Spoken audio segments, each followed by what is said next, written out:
Saudara, untuk menganalisis apa yang terjadi, saya mengundang kriminolog, ahli kriminologi dari Universitas Indonesia, Profesor Adrianus Meliala. Prof. Adrianus, sehat selalu. Terima kasih diundang. Iya. Kalau kita lihat kasus Subang, ini luar biasa. Agustus sampai Desember belum terungkap. Ada sketsa, nanti saya akan bicara soal itu, tapi saya ingin tanya, apakah kasus Subang ini pembunuhannya dilakukan oleh kelompok pembunuh bayaran? Kita sekarang masih dalam proses ya, Mas. Proses lidik-sidik, di mana kesannya, saya katakan kesan karena saya tidak datang ke sana dan memang berusaha menjaga jarak, ada dua kelemahannya. Kelemahan pertama adalah dari hasil pemeriksaan forensik oleh dokter, menunjukkan secara kurang tepat begitu. Ya, nah yang kedua, olah TKP pada rumah yang menurut saya jorok ya. Oh, tidak langsung disterilkan begitu ya?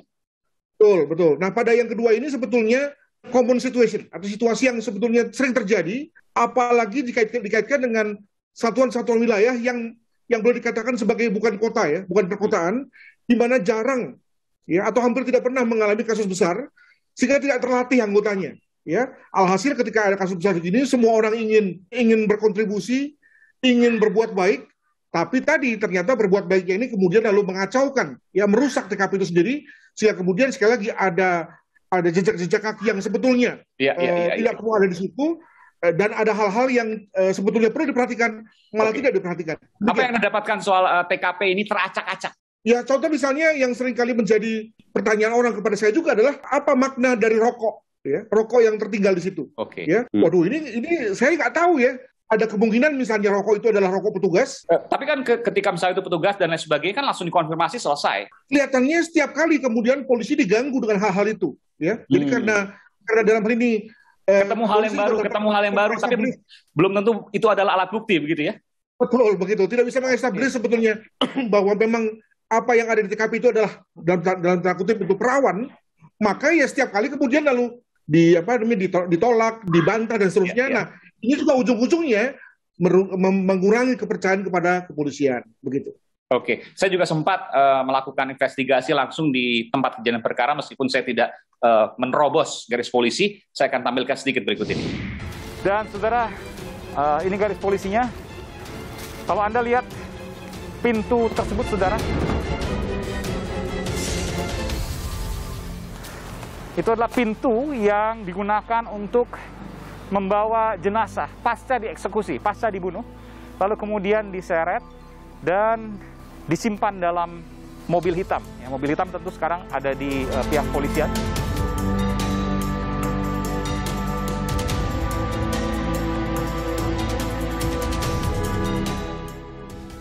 Saya mengungkapkan ada 3 kejanggalan dari kasus ini.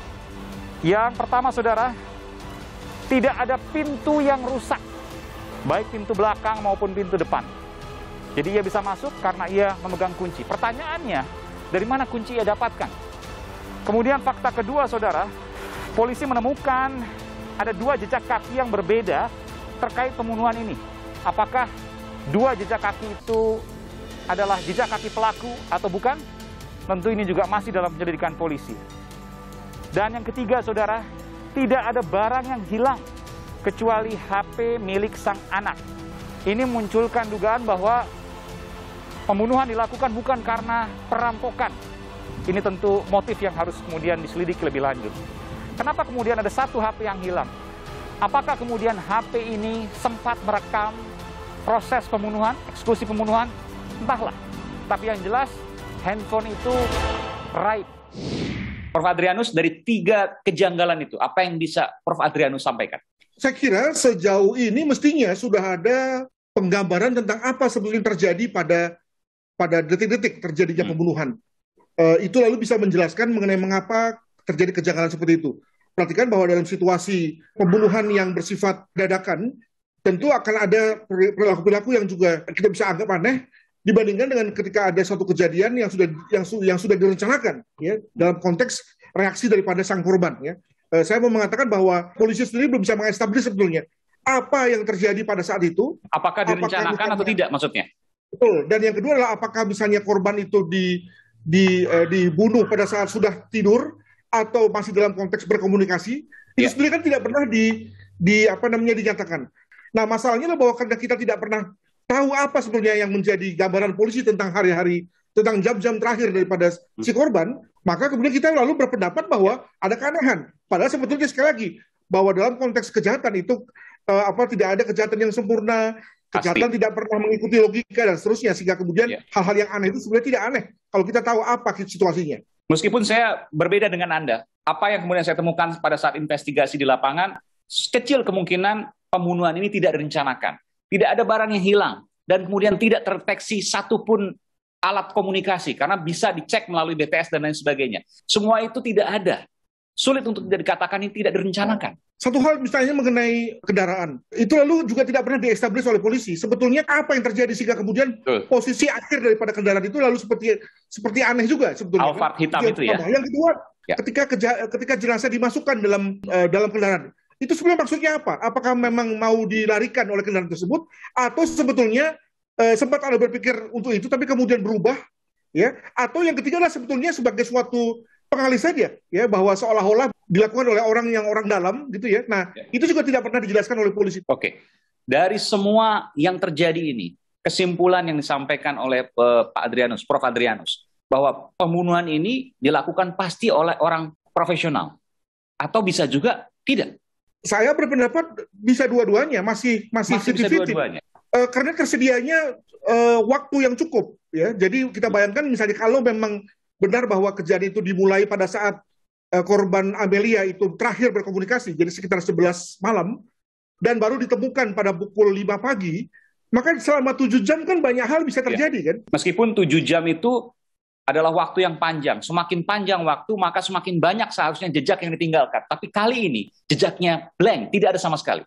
Nah, itu juga menarik, karena apakah memang jejak itu tidak ada, atau sudah sempat dibersihkan, atau dapat dibersihkan pada saat dia melarikan diri. Artinya dia tahu apa yang bisa menjadi jejak, lalu kemudian dihapuskan tiap titik-titik itu. Jadi untuk itu kan sebetulnya tidak perlu orang yang harus profesional. Untuk itu. Jadi bayangkan bahwa orang yang terencana tidak perlu profesional, tapi orang yang profesional pasti terencana, kan. Nah, untuk itu maka sebetulnya bisa pada yang kedua tadi. Nah, sekarang semakin sulit situasinya karena tadi dalam secara ilmu orang yang kita duga sebagai pelaku dan sudah berkali-kali diperiksa oleh polisi tanpa ada perencanaan yang jelas dalam hal apa yang mau ditanya, maka dia tidak akan menjawab lagi berbasis pada apa yang dia ketahui, tapi dia sudah make up story, dia sudah mengarang cerita, ya. Jadi dengan kata lain, ketika polisi bilang kami akan periksa lagi, itu tidak akan membuat polisi menemukan satu fakta baru, malah yang terjadi adalah opini-opini baru yang akan dikembangkan oleh orang tersebut. Nah, kalau orang itu adalah orang-orang yang kita sebut sebagai orang-orang kunci, maka yang terjadi adalah dia mengarang skenario di mana itu menjauh dari dirinya. Jadi mereka tahu bagaimana mereka bisa berkelit dari apa yang kemudian harusnya dijawab oleh mereka. Dan mereka sudah bisa memfabrikasi atau memproduksi informasi-informasi yang sesungguhnya adalah bohongan. Itu sangat mungkin. Sketsa terakhir, sketsa sudah disampaikan oleh pihak kepolisian, meskipun dari tampak belakang dan tampak samping, karena menurut pihak kepolisian hanya informasi itu yang didapatkan dari saksi. Seberapa bisa membantu sketsa ini? Ya, mesti ada berbagai fakta pendukung lain, ya. Sebagai contoh misalnya apakah ada gerakan tubuh, ada pakaian yang diperkirakan semakin bisa meyakinkan bahwa dialah dia, gitu. Sebab begini, ceritanya akan menjadi lain ketika hal yang oleh polisi dianggap sebagai cukup itu kemudian diterima oleh jaksa. Karena nanti pada saatnya jaksa yang harus berjuang meyakinkan hakim bahwa dialah dia. Nah, selama tidak ada berbagai fakta tambahan, maka saya kira jaksa akan mengembalikan, hampir pasti itu, mengembalikan berkas tersebut, begitu. Jadi semua ini harus didasarkan oleh penyelidikan ilmiah agar kemudian bisa dilanjutkan ke proses persidangan dan bisa dipertanggungjawabkan di proses persidangan nanti. Seperti itu, ya. Terima kasih Prof. Adrianus Meliala, kriminolog dari Universitas Indonesia, telah memberikan informasi di program Aiman. Terima kasih, Prof. Sehat selalu. Terima kasih. Saya akan menelisiknya eksklusif.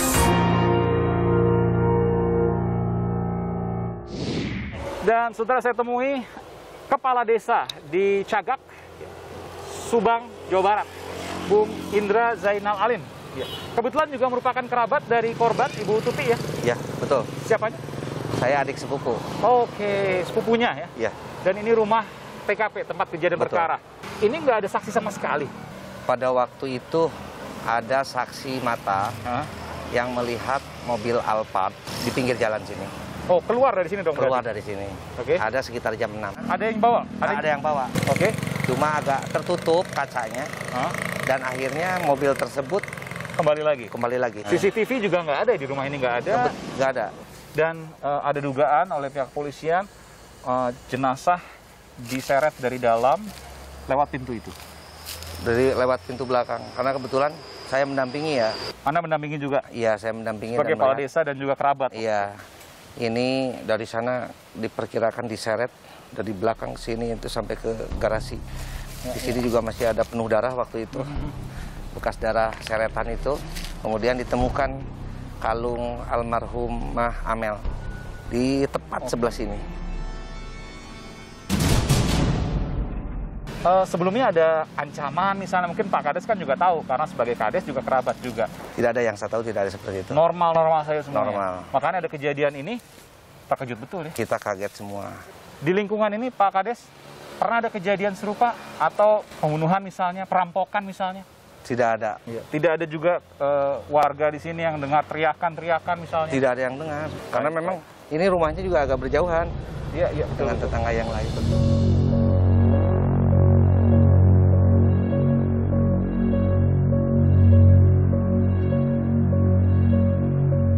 Saya ingin menuju ke Pak Yosef untuk saya coba untuk wawancara eksklusif, saudara, juga dengan putranya.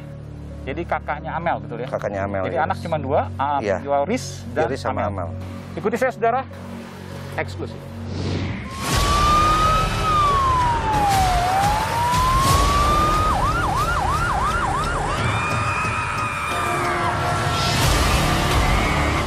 Yang jelas ya tadi, masalahnya kan ini kompleks sekali gitu ya. Tidak ada saksi yang melihat daripada kejadian itu sendiri.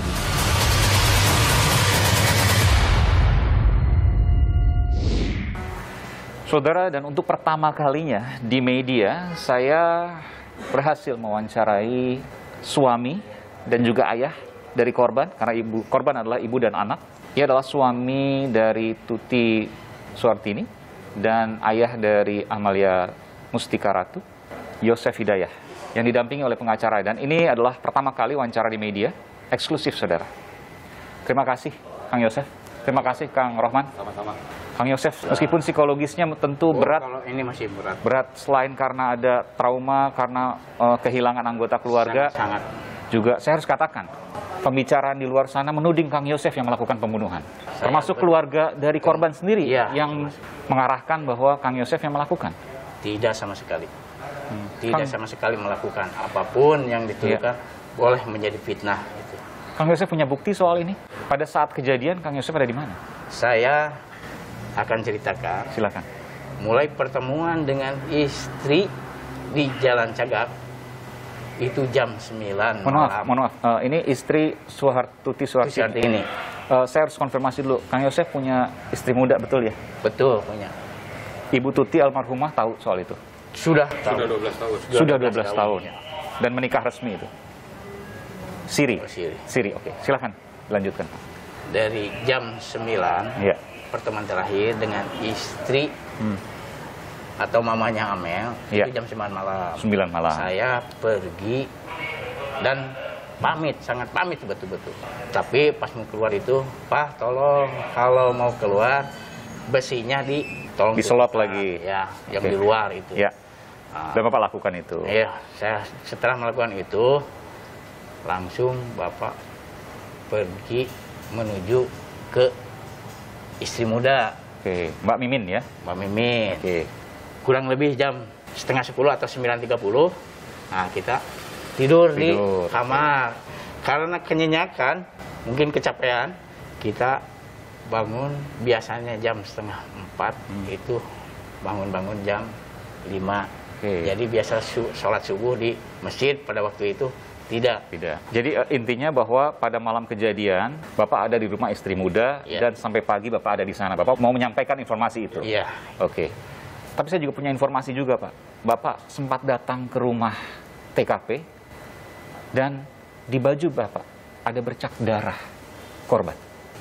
saya tidak ngeh pada waktu Oh, itu. pada waktu polisi memeriksa dan menyampaikan baru Bapak kaget. Bapak kaget itu karena darah juga nggak spontan seperti darah Nggak ini. kelihatan? Jadi hambar-hambar lah. Oh, Gitu ininya. Kenapa bisa kena seperti itu, Pak? Nggak tahu, karena kan kita lagi paniknya gitu, Pak. Sebentar, Bapak kan ada rumah istri muda. Ya, Lalu kemudian datang ke rumah istri Pak Bu Tuti, istri Bapak yang pertama. ya. Itu dalam rangka apa? Pagi-paginya. Mau berangkat golf. Oh, Mau ambil berangkat. setik golf dan Ya. ganti sepatu golf. Oke, mau siap-siap untuk golf ya, Pak? Iya. Pada saat Bapak datang kan istri Bapak dan anak Bapak sudah dibunuh. Apa yang Bapak temukan pada saat pagi-pagi? Jam berapa Bapak sampai di Jam TKP? 7:04. 7:04. Apa yang Bapak temukan di sana?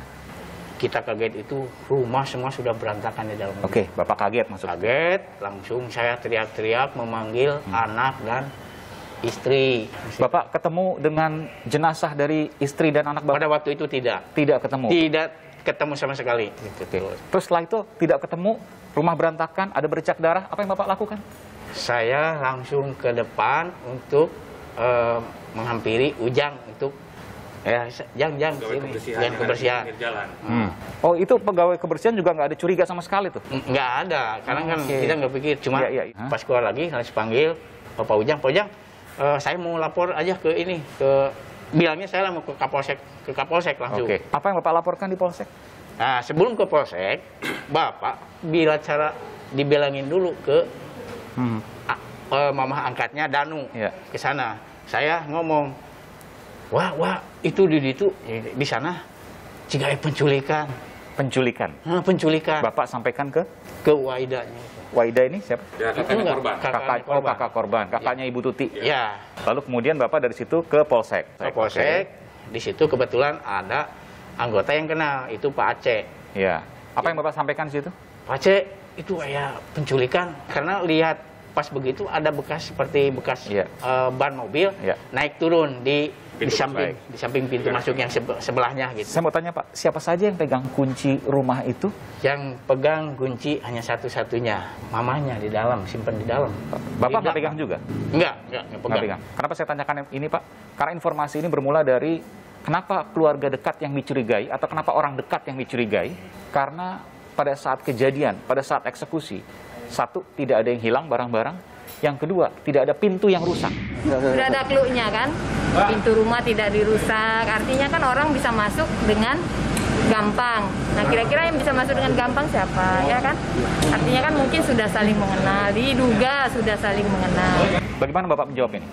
Memang tidak ada sama sekali bekas kerusakan di itu. Iya. Terus saya lihat pas ke belakang, jadi si pintu belakang kuncinya ada tergantung di dalam. Jadi mungkin sedikit diluruskan, Mas Aiman. Ya.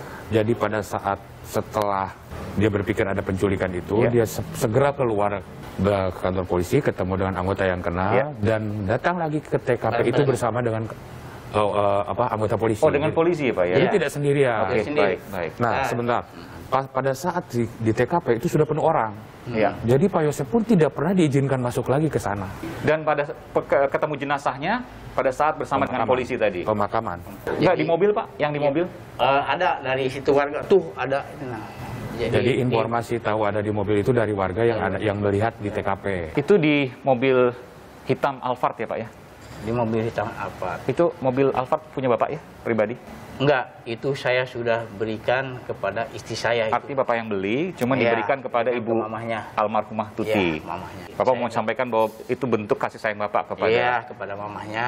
Dan kebetulan yang memang yang bisa bawa kenalan itu hanya anak saya, Oke. Yuris. Terus terang aja, saya nggak bisa membawa kendaraan.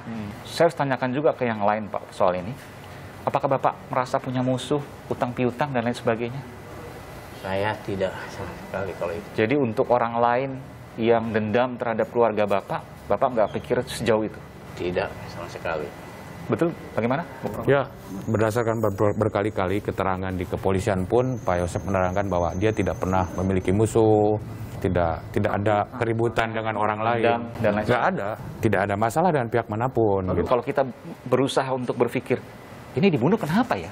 Karena luar biasa sadis ibu dan anak. Iya. Ini juga saya disumpah dulu sama pengacara, sampai pakai Quran pun boleh saya nggak. Saya tidak sama sekali melakukan dan tidak pernah menyuruh orang, itu aja. Ini yang menjadi korban Karena sedih anak sekali. kesayangan saya. Itu sangat. Itu sebagai gambaran saja Mas Aiman, Amel itu anak kesayangannya Pak Yosef. Ya. Ada dua ya, Amel dan Yoris. Amel ya? dan Yoris. Setelah yayasan itu dipegang oleh Amel, segala kebutuhan Pak Yosef pun. Kok Pak Yosef nih bisnisnya yayasan ya? Ya, Bukan bisnis lah. sekolah. Sekolah. Dia punya Pak Yosef punya sekolah ya Pak ya. Jadi, kebutuhan Pak Yosef pun dipenuhinya oleh Amel. Jadi Iya, segalanya diatur lah. administrasi. Dan itu memang keinginan Pak Yosef sendiri karena dengan diatur oleh Amel semuanya jadi terencana lah, masalah keuangan tidak boros.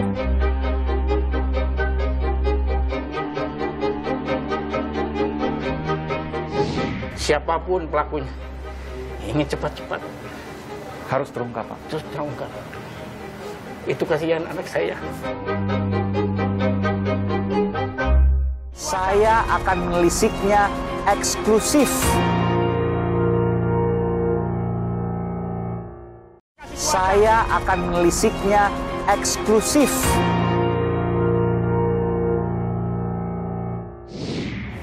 Berat sekali sekarang secara psikologis ya Pak. Sangat-sangat Pak. Terus terang. Badan boleh sehat tapi hati tetap sakit.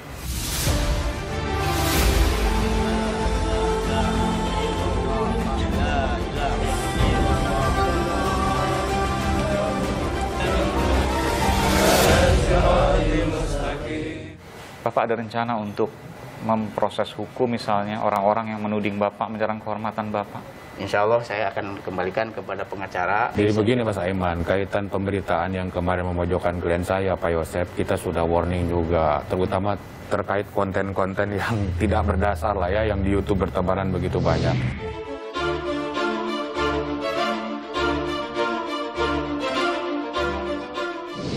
Siapapun mereka, kalau endingnya tendensius dan memfitnah, saya tidak akan segan-segan melakukan upaya hukum nantinya. Dan ini tentunya beban juga buat Pak Yosef. Kasihan, Pak Yosef sudah tidak bisa pulang ke rumah karena rumah masih di polis line, ya kan? Tidak masuk ke TKP. Bertemu dengan istri mudanya pun saya sarankan jangan dulu karena nanti jadi subjektif, ya kan? Nah, ini kondisi yang memprihatinkan. Sementara komunikasi dengan anak yang satu-satunya itu Yoris, itu tidak ada sampai hari ini. Dia menghindar. Oh Yoris, anak Bapak, anak kandung Bapak menghindari Bapak. Pernah. Karena anak kandung Bapak pun mencurigai Bapak. Ya, Saya harus bilang salah seperti satunya itu. Bahkan keluarga dekat anak sendiri. Iya. Apa yang ingin Bapak sampaikan kepada mereka yang menuduh Bapak bahwa Bapak yang melakukan pembunuhan terhadap istri dan anak Bapak? Sekali lagi, saya terima kasih kepada semua orang yang fitnah saya. Mudah-mudahan fitnah itu tidak dengan sebenarnya. Gitu. Bapak yakin bahwa itu adalah fitnah dan itu bukan sebenarnya? Itu fitnah itu. Terakhir, Pak Yosef, ini masih abu-abu. Tidak ada yang tahu siapa yang melakukan pembunuhan terhadap Ibu Tuti dan Ananda Amalia, Amel. Apa yang ingin Pak Yosef sampaikan kepada pelaku pembunuhan itu? Semoga kalau dia sadar untuk menyerahkan diri, buat saya kalau tidak terungkap tetap merasa sakit. Siapapun saya tidak pandang bulu, siapapun pelakunya, ingin cepat-cepat. Harus terungkap, Pak. Terus terungkap. Itu kasihan anak saya.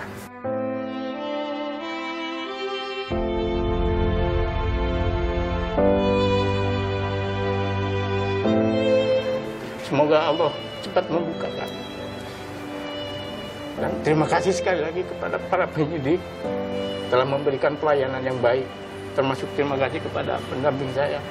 Dia tuh seolah-olah komitmen untuk bagaimana kejujuran saya. Saya sampaikan semuanya itu yang sebenar-benarnya. Tidak ada sedikit pun berbohong apa yang saya sampaikan. Mudah-mudahan ini jalan yang terbaik. Baik, terima kasih Pak Yosef. Sekali lagi saya mengucapkan terima kasih yang luar biasa untuk Pak Yosef, untuk Pak Rohman karena memberikan kesempatan program Aiman untuk mewawancarai eksklusif Bapak yang sebelumnya belum pernah di media manapun. Terima kasih Bapak, sehat selalu. Amin. Terima kasih Pak Rohman, sehat selalu.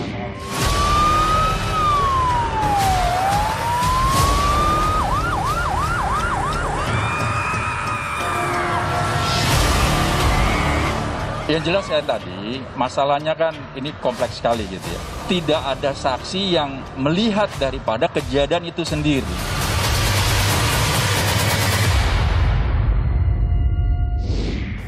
Dan saudara, setelah saya mewawancarai sang ayah, Yosef Hidayah, kini saya mewawancarai anak kandung dari Yosef, yakni Yoris beserta istrinya Yanti. Saya turut berduka atas apa yang terjadi. Saya ingin bertanya, termasuk juga keprihatinan saya, hubungan Mas Yoris dengan ayah Pak Yosef nggak harmonis sejak kejadian ini? Iya. Tidak harmonis. Kenapa? Karena mungkin ya kalau misalnya ketemu, papa itu suka minta uang. Kan papa punya banyak keuntungan misalnya dari yayasan dan lain sebagainya. Bisa main golf, bisa membelikan mobil ibu, mobil mahal. Enggak sih itu. Jadi waktu terakhir itu kan yang ngelola itu saya, bukan papa. Pengelola yayasan Anda? Okay. Sama Amel sama mama. Lalu Pak Yosef? Hanya sebatas cuma mengontrol aja sih. Mengontrol, tapi dapat bagian keuntungan dari situ? Udah di-cut sama mama karena papa itu boros orangnya itu. Cuma kalau misalnya papa minta uang sedikit untuk transport, ya. Terus untuk baju dari mama langsung. Termasuk juga untuk hidup dengan istri mudanya? Kayaknya enggak deh. Kan untuk sehari-hari bagaimana? Kan sehari-hari tinggal di mana? Tinggal di tempat ibu atau tinggal di tempat istri mudanya? Ya bolak-balik sih. Istri mudanya kan butuh uang juga. Dari mana uangnya? Ya, saya nggak tahu itu, nggak tahu. Oke. Jadi ya minta-minta. Kalau nggak ke Mas Yoris, nggak Amel aja. Oh, oke. Kalau ke ibu nggak mungkin karena nggak akan dikasih. Nggak akan, iya. Boleh tahu yayasan itu keuntungan dapat berapa kira-kira tuh? Ya, masing-masing misalnya. Masing-masing kalau misalnya gaji gitu kan per bulan 12 juta kalau AA gitu kan. Kalau mama? Misalnya mama 10 sama Amel. Ayah? Enggak, enggak sama sekali. Kenapa diputus untuk di ayah? Pernah lah itu di 2009 pertama itu awalan itu papa itu sama istri mudanya nggak pernah ngelola kan gitu. Ya pokoknya uang yang kayak gitu ya banyak yang di inilah gitu. Ngalirnya ke sana semua. Oke. Baik, ini fakta yang kemudian muncul juga ini soal keseharian, bagaimana juga soal kelanjutan hidup karena perlu biaya pasti untuk hidup. Saya kembali ke kasusnya. Menurut kepolisian, tidak ada pintu yang rusak, artinya orang yang diduga melakukan pembunuhan, sang pelaku, memiliki kunci. Siapa yang megang kunci rumah? Papa sih. Papa. Bapak? Bapak. Saya bertanya bapak, tapi hanya ibu yang punya. Bapak tidak megang? Jadi kadang-kadang kalau misalnya kita berangkat, kan suka di ini ya, kunci itu suka disimpan di pot ya. Oke. Tapi yang tahu tempat di pot dan lain sebagainya itu? Papa. Dan ibu, keluarga inti ya. Saya juga dapat informasi terkait dengan Mas Yoris. Mas Yoris katanya temperamental, pernah membawa golok ke almarhumah ibu, betul? Tidak. Tidak pernah? Tidak pernah.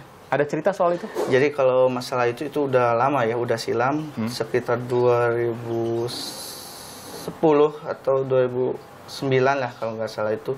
Saya sebenarnya bawa golok tumpul itu, sebenarnya itu untuk membela ibu sih. Marah kepada siapa waktu itu? Marah ke papa sih sebenarnya itu. Kenapa marah bapak waktu itu? Mama itu sama Amel waktu itu pernah lah gitu saling berpapasan gitu. Papa sama Mimin itu sambil bermesraan itu si papa itu tuh. Kelihatan gitu, langsung nangis mungkinnya mama. Dan itu ngadu lah gitu mama tuh. Itu mama sama Amel itu ngelihat Mimin sama ini sama mama ini nggak kuat gitulah gitu kan. Waktu itu langsung saya marah sih. Mana papa gini aja sih ke motor orang sebenarnya. Memukulkan golok tadi ke motor. Udah waktu itu sama disampis sama satpam yang ditenangkan pada waktu itu. Kalau diminta Bung Yoris untuk menyampaikan kepada pelaku pembunuhan siapapun itu. Pokoknya apapun yang sudah kamu lakukan sama mama sama adik saya, itu urusan kamu sama Tuhan kamu. Dan mungkin sekarang di dunia, ya kamu harus menanggung akibatnya. Nanti kamu harus dihukum mati aja gitu. Bung Yoris betul-betul terpukul betulin melihat ini. Kapan terakhir pertama kali melihat kejadian itu? Pas waktu ditelepon sama papa itu. 7:30-an ditelepon, terus langsung ke TKP. Sebelumnya pernah ada mungkin ada urusan dengan orang di luar sana misalnya utang piutang yang tidak selesai atau mungkin dendam, ada? Enggak sih. Kalau selama ini paling kalau mama itu ya masalah keluarga sih, masalah hanya internal. Internal aja. Baik, ini tentu harus diungkap dan dihukum sesuai dengan perundang-undangan yang berlaku. Terima kasih Bung Yoris Raja Amarullah ya, dan juga Mbak Yanti. Turut prihatin sekali lagi atas apa yang terjadi. Saya pamit.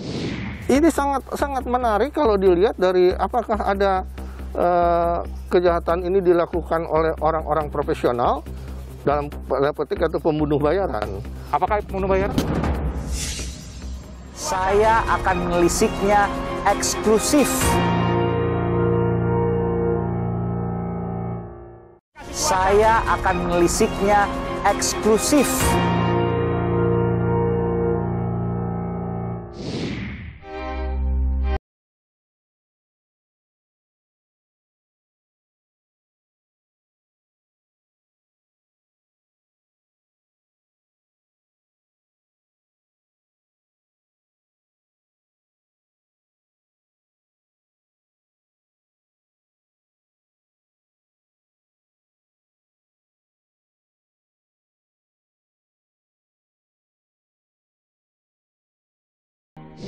Saudara, bagaimana mengupas kasus ini? Benarkah ini kasus yang sungguh sulit? Apakah setiap perbuatan jahat pasti ada jejaknya? Saya mendatangi Guru Besar Kriminologi Universitas Padjadjaran, Bandung, Jawa Barat, Profesor Yasmil Anwar. Prof, terima kasih. Ini kasus yang sangat sulit? Sebetulnya ini secara hukum ya, pidana, kemudian dari sudut kriminologi, kita bisa melihat bahwa kasus ini ada kasus yang umum ya, terjadi pembunuhan semacam ini. Ini kriminal murni, tidak ada tekanan manapun. Ya, itu yang dikatakan. Ini membuat saya berpikir bahwa polisi sudah siap untuk melakukan kerja profesionalitasnya dengan menggunakan proses penyelidikan dan penyidikan yang bergerak dari berbagai lini, ya, yaitu mulai TKP, forensiknya, ya, dan berbagai alat bukti yang ada di dalam KUHP. Meskipun juga ada pertanyaan di sini. Ada yang janggal. Sidik jari di korban atau di rumah ya, yang terkait dengan pembunuhan itu tidak ada sama sekali. Kemudian yang kedua, pada saat kejadian kalau kita bicara penyelidikan, digunakan sinyal telepon seluler orang-orang yang berada di sekitar situ. Tidak terdeteksi juga. Terakhir misalnya ada pemeriksaan saksi yang menggunakan tes kebohongan. Ya, ini ayah dari korban yang juga suami dari korban juga, Yosef, tidak juga memberikan hasil kemana arah dari pembunuhan itu. Saya ingin bertanya, apakah mungkin tanpa jejak, Prof? Ya, tidak mungkin ya. Tidak mungkin. Tidak mungkin, karena masyarakat juga membutuhkan keadilan ya. Tanpa jejak itu membuat seolah-olah akan raib begitu saja. Karena tidak mungkin ada kejahatan tanpa jejak. Ya, disebutnya sebagai perfect crime ya, kejahatan sempurna. Bukan tanpa jejak artinya tidak bisa diselidiki, tapi harus berlomba dengan kejahatan itu. Biasanya kejahatan itu selangkah lebih maju dari polisi gitu. Nah, sekarang kita harus mengejarnya dan untuk itu dilihat motif utama dari perbuatan kejahatan itu termasuk pembunuhan adalah karena ekonomi, berkaitan dengan keuangan, uang, kemudian kekuasaan dan hubungan sosial. Nah, biasanya hubungan sosial itu dilekatkan pada kejahatan-kejahatan atau pembunuhan terjadi di dalam keluarga. Nah, jejak, ya kata jejak itu sendiri artinya kan yang menuju pada bukti. Saya rasa itu harus dikembalikan kepada profesionalitas polisi. Bagaimana uji TKP, olah TKP-nya? Bagaimana forensik bekerja? Ya kan, setelah mendudukan ini dalam motifnya apa. Termasuk juga kejanggalan ada handphone yang hilang hanya satu, ya, milik dari anak korban. Lalu kemudian yang kedua, sang ibu sempat dimandikan, lalu kemudian ditaruh di mobil, termasuk juga anaknya. Untuk apa kemudian dilakukan? Tentu ini hasil penyelidikan yang akan bisa menjawab. Meskipun itu pertanyaan. Ini sangat menarik kalau dilihat dari apakah ada kejahatan ini dilakukan oleh orang-orang profesional dalam petik atau pembunuh bayaran.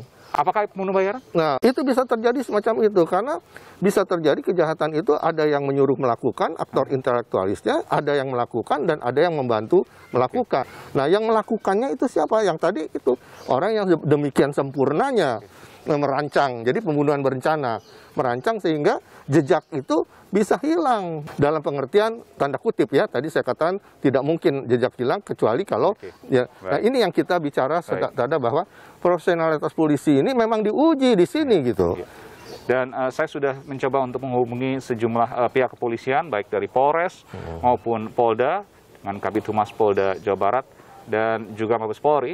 Namun seluruhnya mengatakan bahwa proses ini masih dalam penyelidikan, jadi belum bisa memberikan keterangan. Ya, juga kita perlu dalam penegakan hukum itu ada 5 unsur penting. Pertama, peraturan perundang-undangannya. Ini kan tidak masalah. Udah kalau kriminal gini, KUHP-nya ada, ya segala. Kemudian penegak hukumnya, apakah profesional, punya kemampuan. Ketiga, fasilitas. Di kita untuk satu pembunuhan itu berapa biayanya? Kecil sekali gitu. Yang kelima ya, budaya kita seperti begini gitu, dalam melihat kejahatan kan lebih heboh dari kejahatannya itu sendiri gitu loh. Baik, terima kasih Prof. Kita menunggu nanti hasil penyelidikan dari pihak kepolisian. Apakah terkait dengan internal keluarga yang selama ini kemudian muncul ke permukaan atau ada hal lainnya? Tentu ini tidak ada yang tahu. Ini kita tidak mendahului hasil penyelidikan dari pihak kepolisian. Kita harapkan begitu ya. Jadi kebenaran material lah yang kita inginkan ya. Karena kebenaran material ini bukan hanya milik dari korban atau pelaku, tapi milik dari masyarakat. Terima kasih. Profesor Yasmil Anwar, Guru Besar Kriminologi Universitas Padjadjaran di Bandung, Jawa Barat. Terima kasih. Sehat selalu, Prof. Saudara, saya mengumpulkan sejumlah kejanggalan dari kasus di Subang, Jawa Barat ini. Ini dikatakan memiliki kesulitan yang cukup tinggi, sama dengan kasus lainnya yang sampai saat ini belum juga terungkap. Saya akan menelisiknya eksklusif